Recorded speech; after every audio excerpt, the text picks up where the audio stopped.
মহান আল্লাহ তাবারক তাআলা বলেছেন ওয়াইদা কুরিআল কুরআনু ফাসতামিউ লাহু ওয়া আনসিতু লাআল্লাকুম তুরহামুন।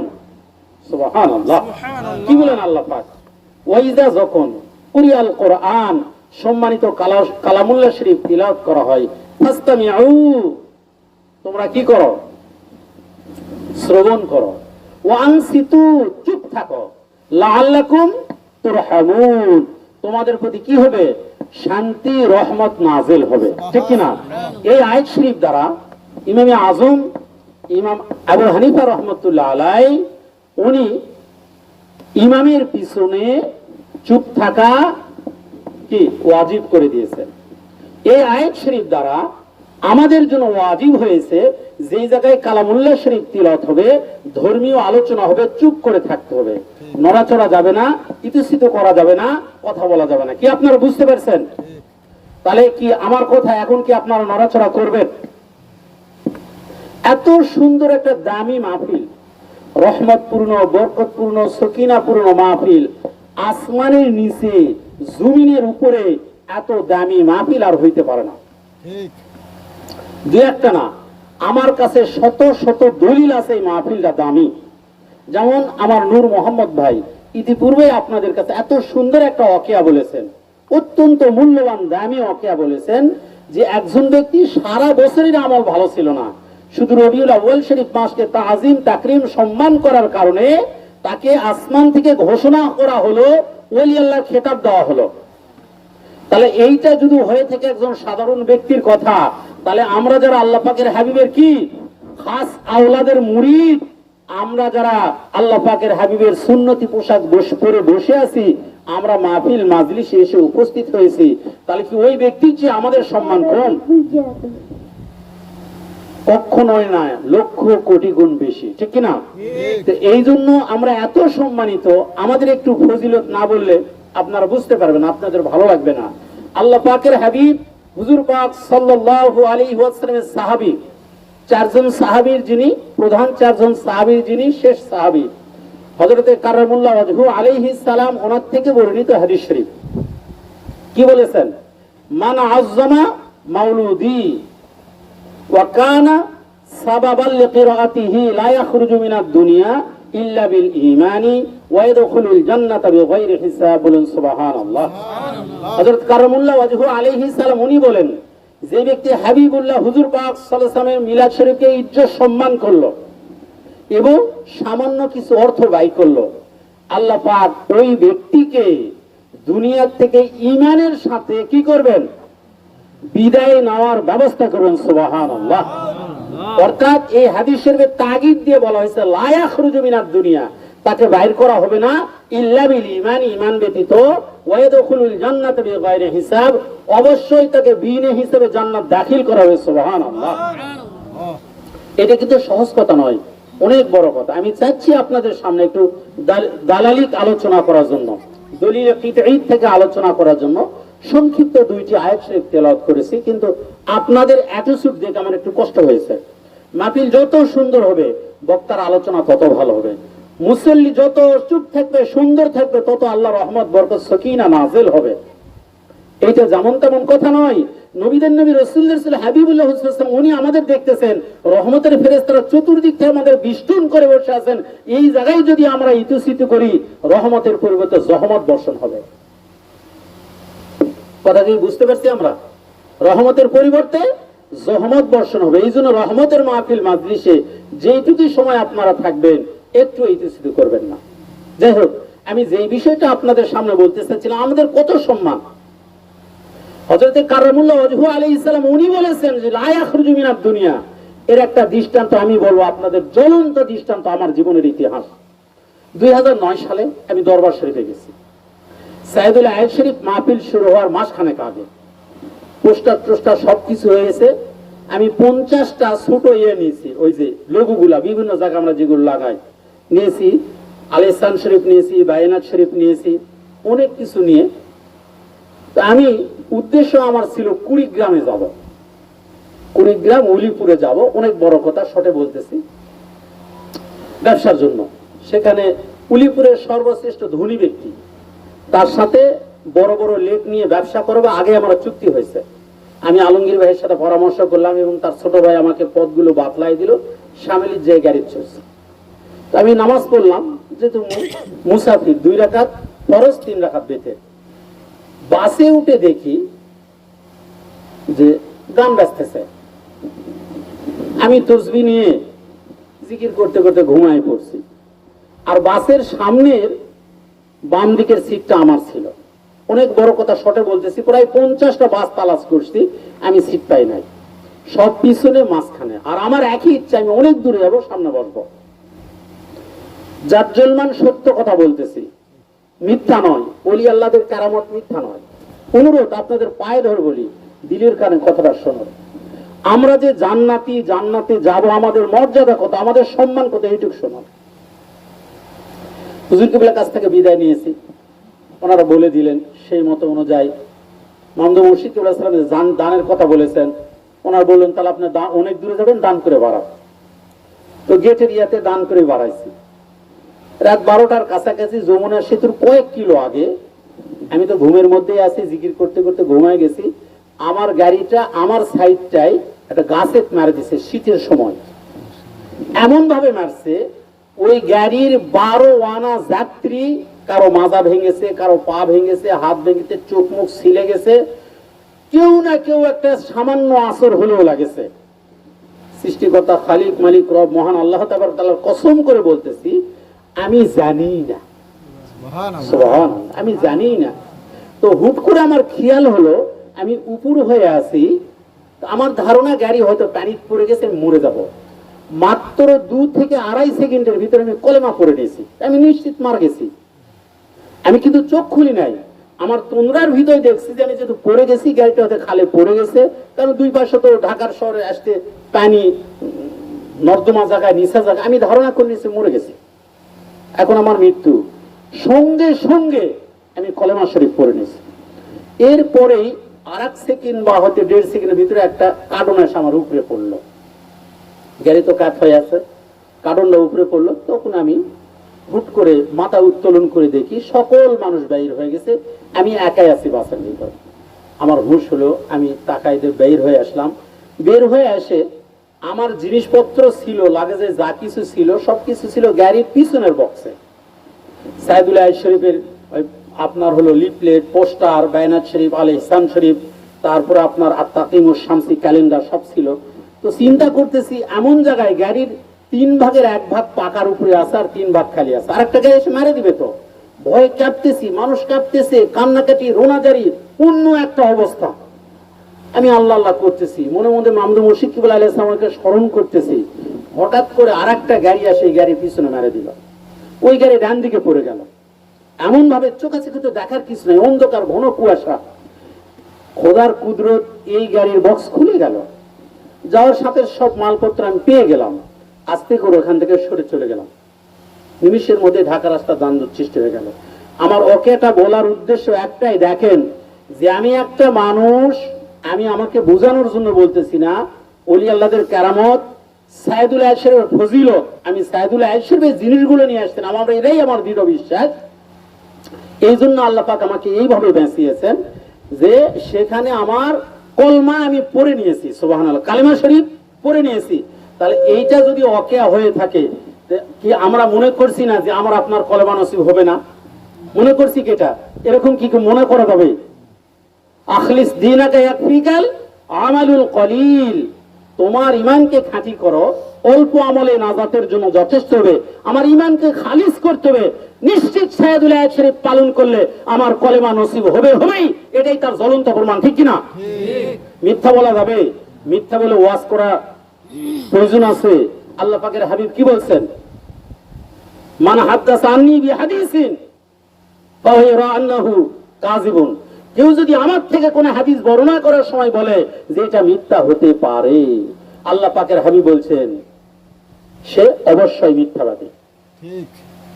আরেকটা জিনিস, আমরা তো তরিকায় দাখিল হয়েছি, তরিকায় উঠেছি, আমাদের সর্বপ্রথম কি লাগবে? হিম্মত। কি লাগবে? হিম্মত এবং খুলুসিয়ত। হিম্মত আর কি লাগবে? খুলুসিয়ত। আমরা যদি হিম্মত না করি কোনো কাজে আগাইতে পারবো না, হিম্মত থাকতে হবে।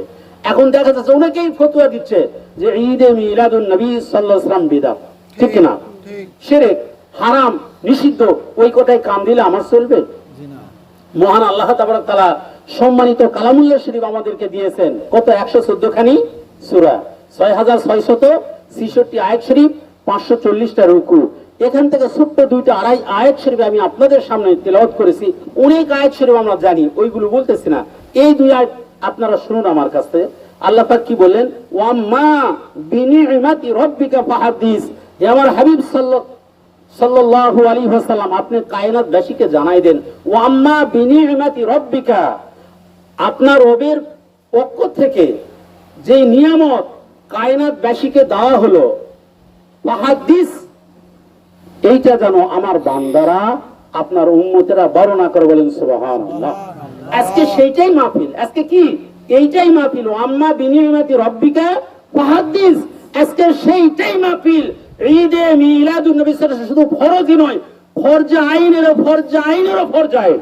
ঠিক, হাজার হাজার লক্ষ কোটি দলিল আছে আমার কাছে, মওজুদ আছে। মিশকাতুল মাসাবি শরীফ আমার কাছে আরবি ভলিউম কিতাব রয়েছে। মহান আল্লাহ তাবারক তাআলা ওনার হাবিব সাল্লাল্লাহু আলাইহি ওয়াসাল্লাম রওজা মোবারকে 70,000 রহমতের ফেরেশতা সকালবেলা নাযিল হয়। সুবহানাল্লাহ। শামস, সূর্য উদয় হওয়ার সাথে সাথে 70,000 রহমতের ফেরেশতা নাযিল হয়ে ডানা ঝাপটায়। আর কি করে? সালাত সালাম পাঠ করে। সুবহানাল্লাহ। কতক্ষণ সময়? লিগুরুবি শামস ইলা দুনিয়া, দুনিয়ার আকাশ থেকে সূর্য যখন ঢলে পড়ে, গুরুবি শামসি ইলা দুনিয়া, দুনিয়ার আকাশ থেকে সূর্য যখন ঢলে পড়ে, গুরুব মানে ডুবে যাওয়া, তখন এই ফেরেশতাগুলি চলে যায়। আবার নতুন করে সূর্যাস্তর সাথে সাথে 70,000 রহমতের ফেরেশতা আসে নূরে মুজাসসামা হাবিবুল্লাহ হুজুর সাল্লাল্লাহু আলাইহি রওজা মোবারকে। আবার ওনার শান মান ফাজাইল ফজিলতের উপর কি করে? সালাত সালাম পাঠ করে আবার ফজর পর্যন্ত তারা করতেই থাকে। এইভাবে প্রতিদিন। তাহলে কি 24 ঘন্টায় কত? 70 দুগুণে 1,40,000, ঠিক কিনা? রহমতের ফেরেশতারা হাবিবুল্লাহ হুজুর পাক সাল্লাল্লাহু আলাইহি ওয়াসাল্লামের রওজা মোবারক জিয়ারত করতেছেন। তাহলে এটা কি শিরক বিদআত হতে পারে? জি না। হযরত উবাই ইবনে কাব রাদিয়াল্লাহু তাআলা, যিনি কারিউল কুররা, পৃথিবীর জমিনে দ্বিতীয় কোন ব্যক্তি এত বড় কারি হতে পারবে না। উবাই ইবনে কাব রাদিয়াল্লাহু তাআলা ওনার থেকে বর্ণিত হাদিস শরীফ, এই হাদিস শরীফটা মিশকাতুল মাসাবি শরীফের ভিতরে রয়েছে। উনি আল্লাহ পাকের হাবিবকে জিজ্ঞাসা করলেন, কি বললেন? হে আল্লাহ পাকের হাবিব হুজুর পাক সাল্লাল্লাহু আলাইহি ওয়াসাল্লাম, আল্লাহ পাক তো আপনার সন্তুষ্টি তলব করেছেন, তাহলে আমি আপনাকে খুশি করতে চাই, সন্তুষ্ট করতে চাই। উনি কি বললেন? আন হযরত উবাই ইবনে কাব রাদিয়াল্লাহু তাআলা আনহু ক্বালা কুলতু ইয়া রাসূলুল্লাহ সাল্লাল্লাহু আলাইহি ওয়াসাল্লাম ইন্নী উকসিরু সালাতা আলাইকা ফাকুম, আমি আপনার প্রতি সালাত সালাম পাঠ করতে চাই, আমি কতক্ষণ সময় পড়ব? নবীদের নবী রাসূলুল্লাহ রাসূল হাবিবুল্লাহ হুজুর পাক সাল্লাল্লাহু আলাইহি ওয়াসাল্লাম বলেন, ক্বালা শিতা, তোমার ইচ্ছা। উনি বললেন, ক্বালা রুবুআ, হে আল্লাহ পাকের হাবিব হুজুর পাক সাল্লাল্লাহু আলাইহি ওয়াসাল্লাম, 24 ঘন্টার সময়কে আমি 4 ভাগ করে নিলাম, আমি 4 ভাগের 1 ভাগ সময় আপনার প্রতি সালাত সালাম পাঠ করব। আল্লাহ পাকের হাবিব কি বলেন? ক্বালা শিতা, তোমার ইচ্ছা, ফাইন জিতা ফাহুয়া খায়রুল লাক, যদি তুমি আরো বেশি করো তোমার জন্য উত্তম হবে। উনি আবার বলেন, ক্বালা নিসফা, হে আল্লাহ পাকের হাবিব হুজুর পাক সাল্লাল্লাহু আলাইহি ওয়াসাল্লাম, এই 24 ঘন্টার সময়কে আমি 2 ভাগ করে নিলাম, 1 ভাগ আপনার সালাত সালামে আমি নিয়োজিত থাকবো, আর আরেক ভাগ সময় আমি অন্য করব। আল্লাহ পাকের হাবিব কি বললেন? ক্বালা শিতা, তোমার ইচ্ছা, ফাইন জিতা, তবে যদি বৃদ্ধি করো ফাহুয়া খায়রুল লাক, তোমার জন্য উত্তম হবে। এরপর উনি কি বলেন? হে আল্লাহ পাকের হাবিব হুজুর পাক সাল্লাল্লাহু আলাইহি ওয়াসাল্লাম, ক্বালা ফাসলুসাইনি, এই 24 ঘন্টার সময়ের 3/18 ঘন্টা সময় আমি আপনার শান মোবারকে সালাত সালাম পাঠ করব। বলুন সুবহানাল্লাহ। উনি কি বললেন? ক্বালা শিতা, তোমার ইচ্ছা, ফাইন জিতা, তবে তুমি যদি বৃদ্ধি করো ফাহুয়া খায়রুল লাক, তোমার জন্য উত্তম হবে। উনি এরপরে কি বললেন? হে আল্লাহ পাকের হাবিব হুজুর পাক সাল্লাল্লাহু আলাইহি ওয়াসাল্লাম, আজআলু লাকা সালাতি কুল্লাহা, 24 ঘন্টা সময় আমি আপনার সালাত সালামে মশগুল থাকবো, দাইম কায়েম থাকবো।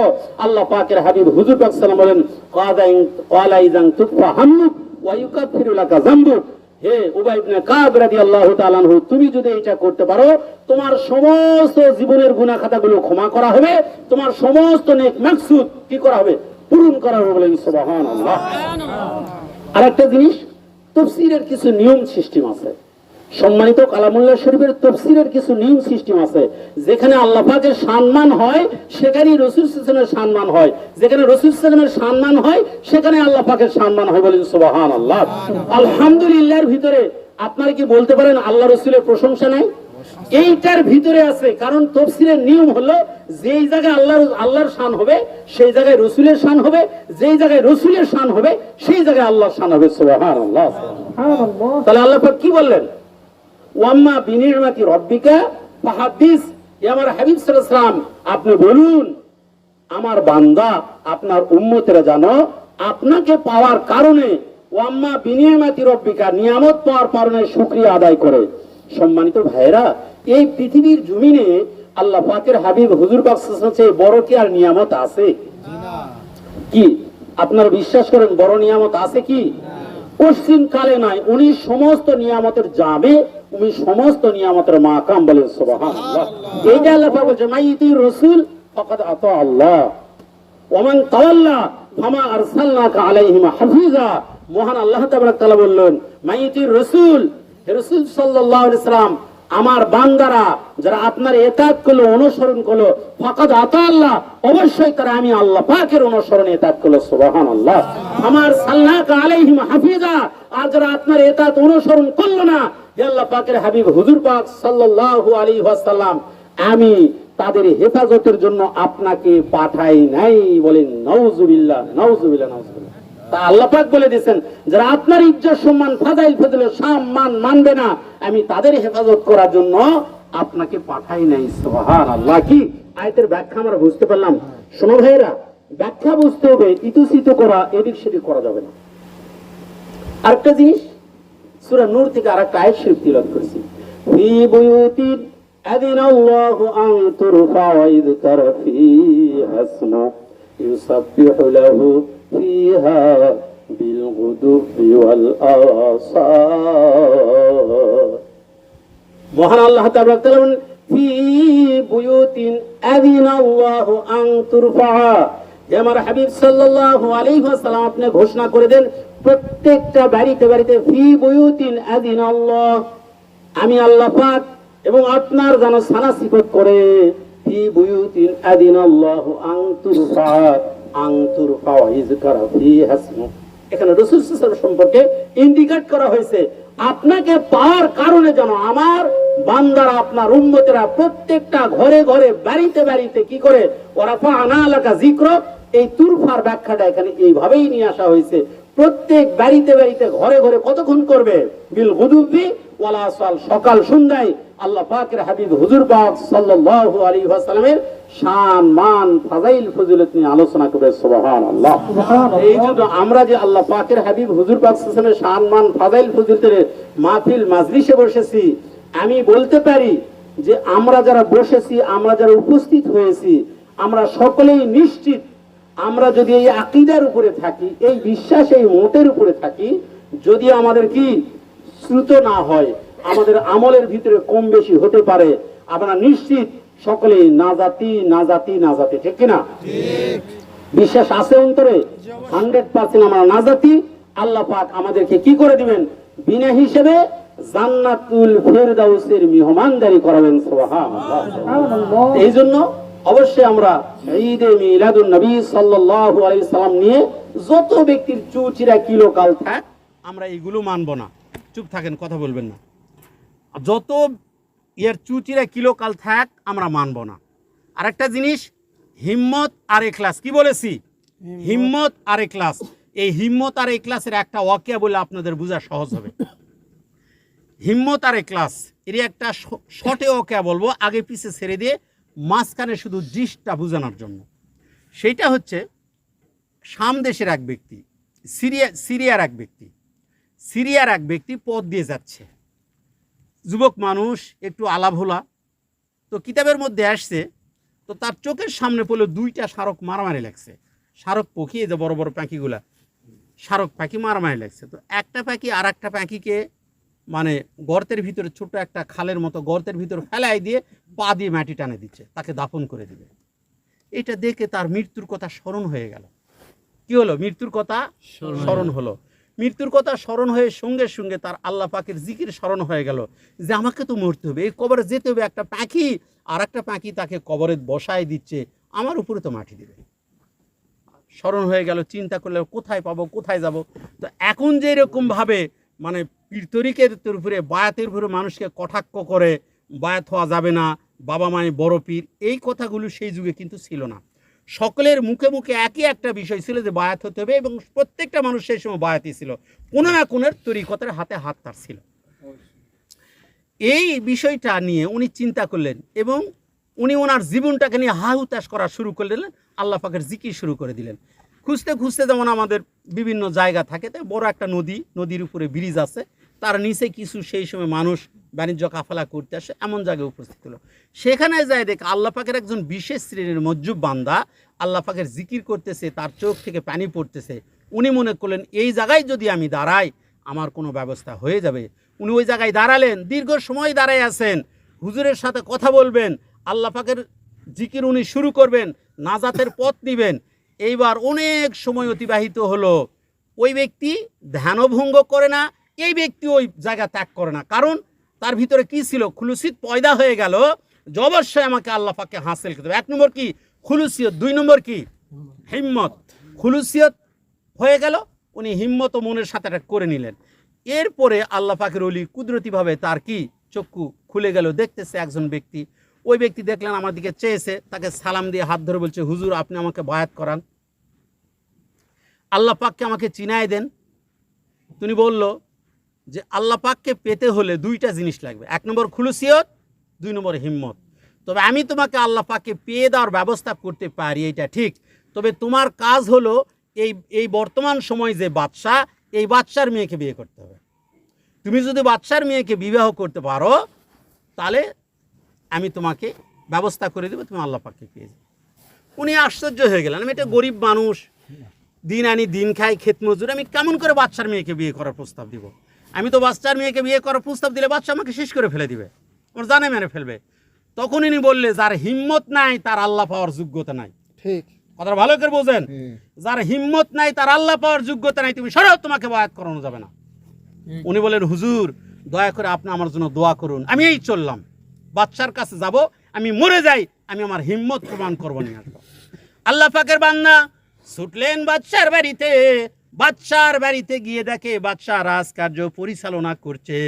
রাজকার্য সমাপ্ত হয়ে গেল, সুবাসত ভঙ্গ হয়ে গেল, বাদশাহ এখন উঠে ফিরে যাবে বাসার দিকে, গৃহের দিকে ফিরে যাবে। আল্লাহর বান্দা বলছে বাদশাহ নামদার আপনি অপেক্ষা করুন, আপনার কাছে আমার প্রশ্ন আছে। আল্লাহ পাকের বান্দা বলতেছে বাদশাহ নামদার আপনার কি সন্তান আছে? বললো হ্যাঁ আমার সন্তান আছে। মেয়ে আছে? বলছে হ্যাঁ আমার মেয়ে সন্তান, কন্যা সন্তান আছে। বিবাহিত না অবিবাহিত? বাদশাহ বলতেছে আমার মেয়েটা আছে অবিবাহিত। ওই ব্যক্তি বলতেছে হে বাদশাহ নামদার আপনার মেয়ে কি বিবাহযোগ্য না এখনো বয়স হয় নাই? বাদশাহ বলতেছে আমার মেয়ে বিবাহযোগ্য। সঙ্গে সঙ্গে হিম্মত নিয়ে আল্লাহর বান্দা বলতেছে হে বাদশাহ নামদার আমি আপনার মেয়ের বিবাহর প্রস্তাব নিয়ে এসেছি, আপনার মেয়েকে দিয়ে আমাকে বিবাহ দিতে হবে। শোনা ভাইয়েরা, আল্লাহ আল্লাহ বাবাজিরা, পা ধরে বলি কথাটা ভালো করে শুনবেন। আমি ঘটনা শুনে আপনাদের মন জয় করতে চাচ্ছি না, আল্লাহ আল্লাহ রসুলের সন্তুষ্টির জন্য আমি কথা বলতেছি, আমার শায়েখ আলাইহিস সালামের মহব্বতে কথা বলতেছি। খোদার কসম কারো মন জোগানোর জন্য আমি কখনো কথা বলি না। খুলুসিয়ত কি জিনিস, হিম্মত কি জিনিস, কান খুলে শুনুন। আমাদের মধ্যে হিম্মত নাই, আমরা কা পুরুষ। এইবার বাদশা আশ্চর্য হয়ে গেল। আর আগেকার যুগের বাচ্চারা অধিক বিচক্ষণ ছিল, জ্ঞানী ছিল।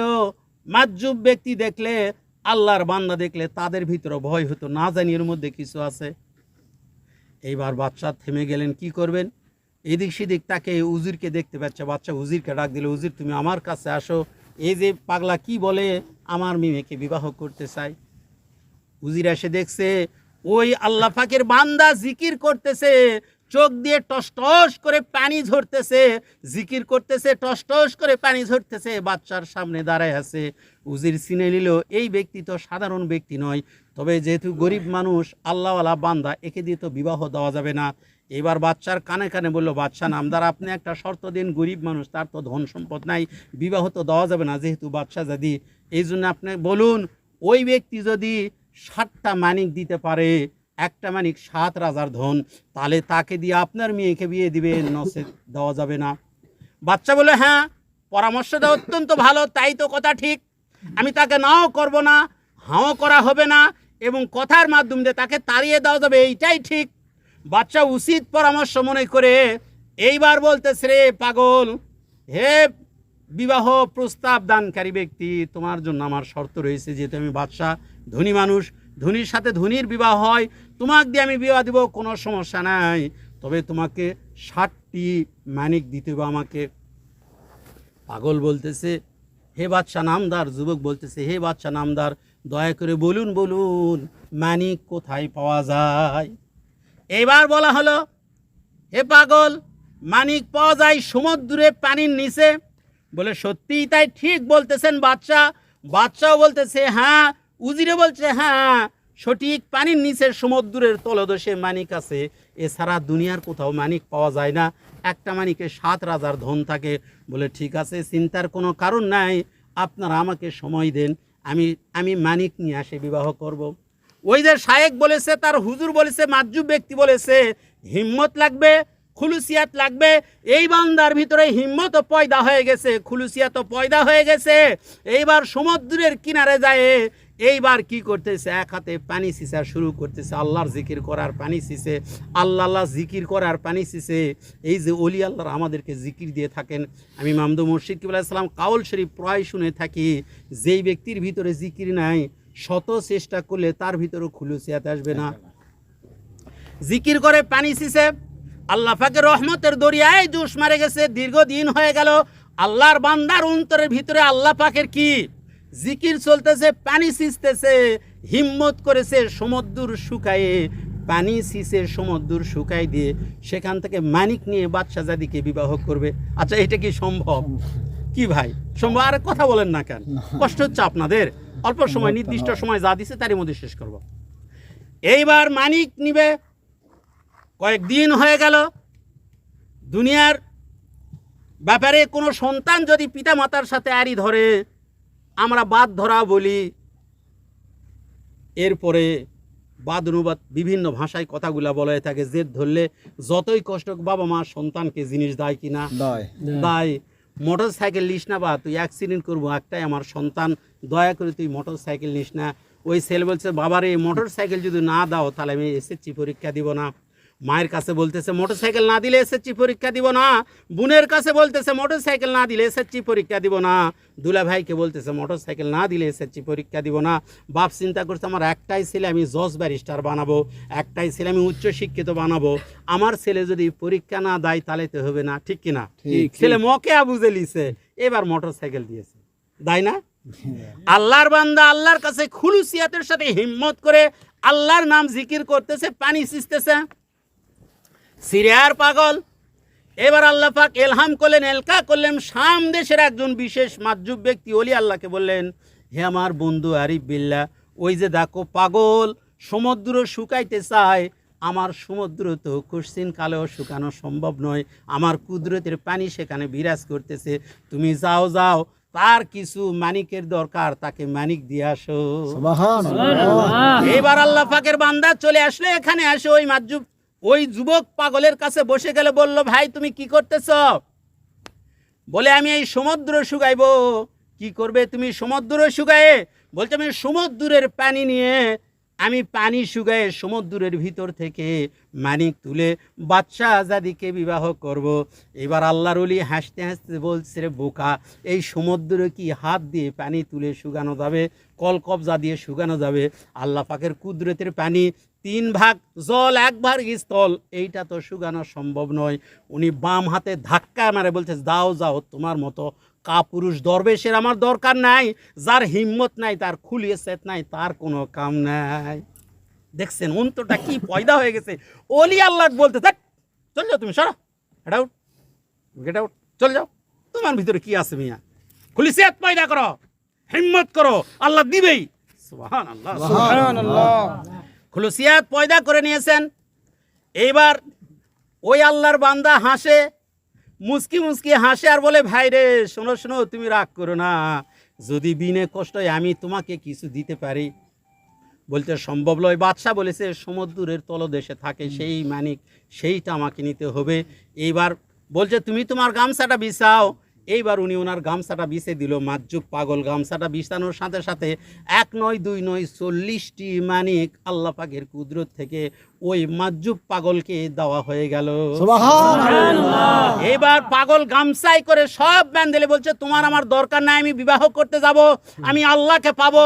আমার শায়েখ আমাকে বলেছে খুলুসিয়াত অর্জন করতে হবে, হিম্মত করতে হবে, আমি খুলুসিয়াত অর্জন করব, হিম্মত ভিতরে নিয়ে আসবো, আমি বাদশাহজাদিকে বিবাহ করব, বিবাহের কাবিল নামা নিয়ে আমার শায়েখের কাছে আমাকে যেতে হবে।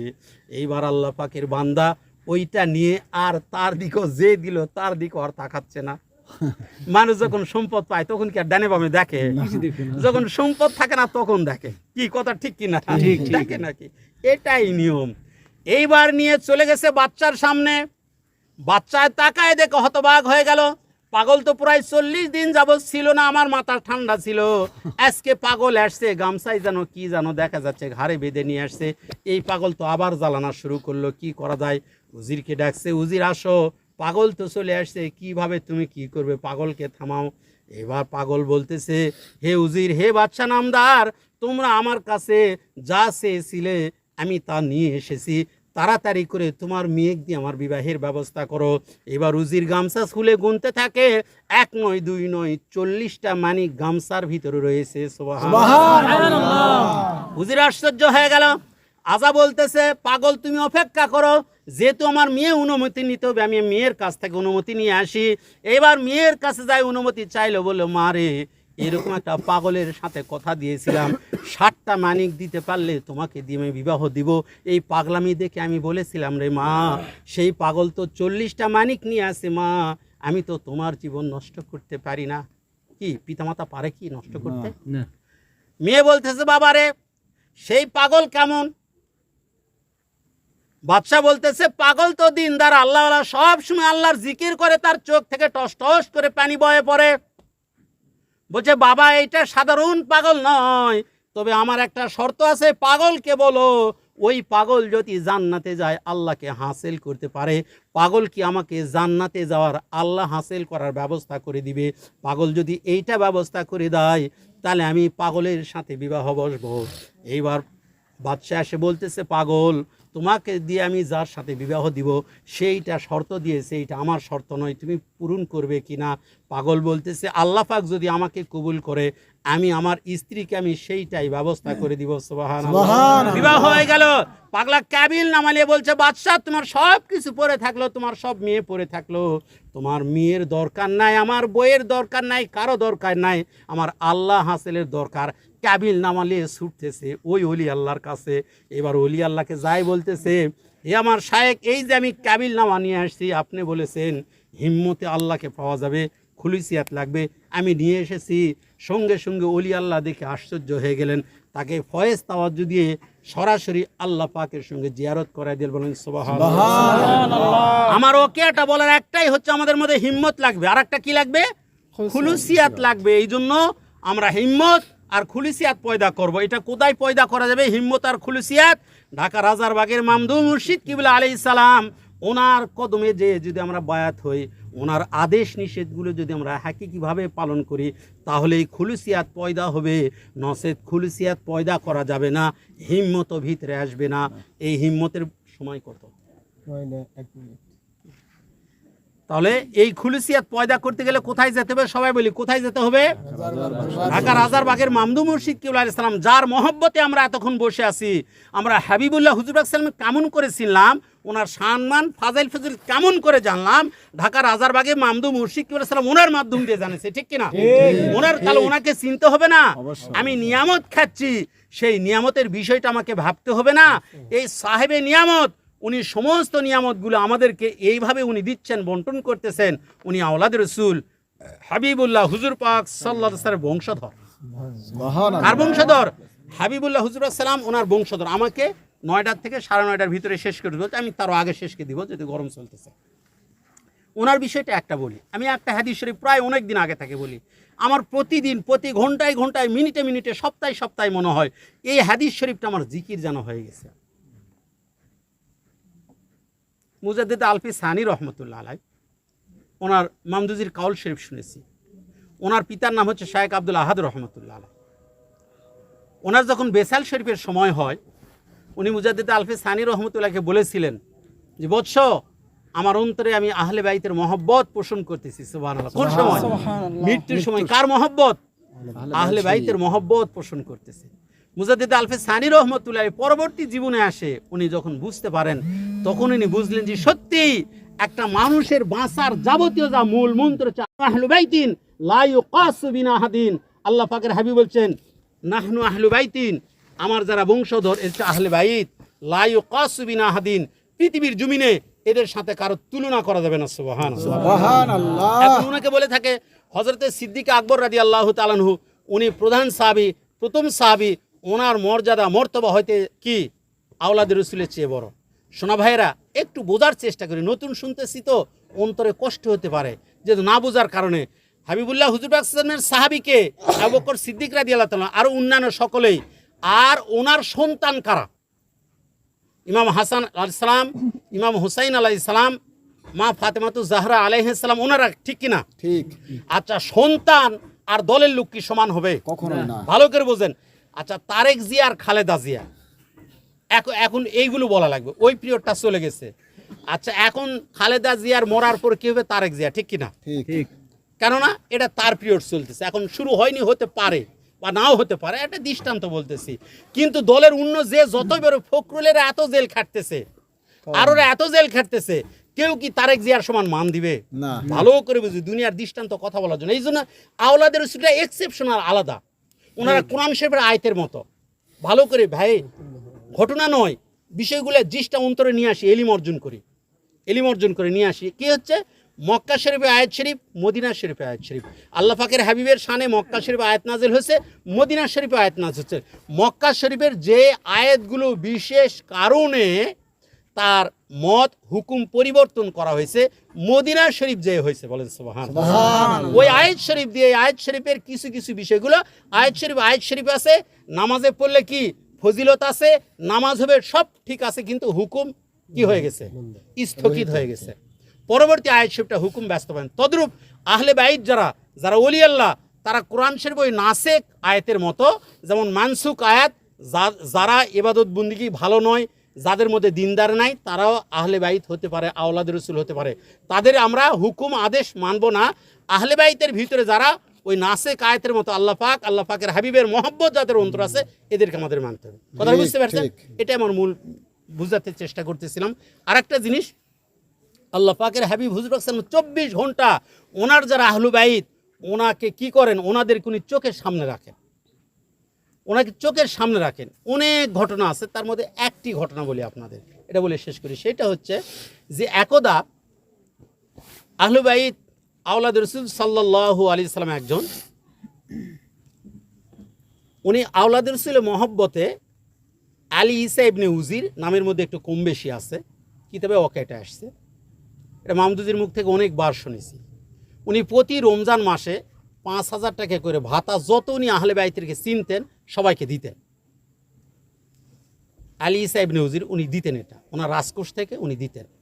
তো উনি একদা ভ্রমণে বের হলেন, তো পথ দিয়ে আসার সময় দেখতেছে যে একজন আওলাদ রাসূল, উনি একটু অচেতন হয়ে পড়ে আছে রাস্তার পাশে। উনি দেখে চিনতে পেলেন, তো আওলাদ রাসূল, এই তো আমি গতবার তাকে ভাতা দিয়েছি। তো তাকে দেখে উনি একটু শাসালেন, বলছে যে আমার কোষাগার থেকে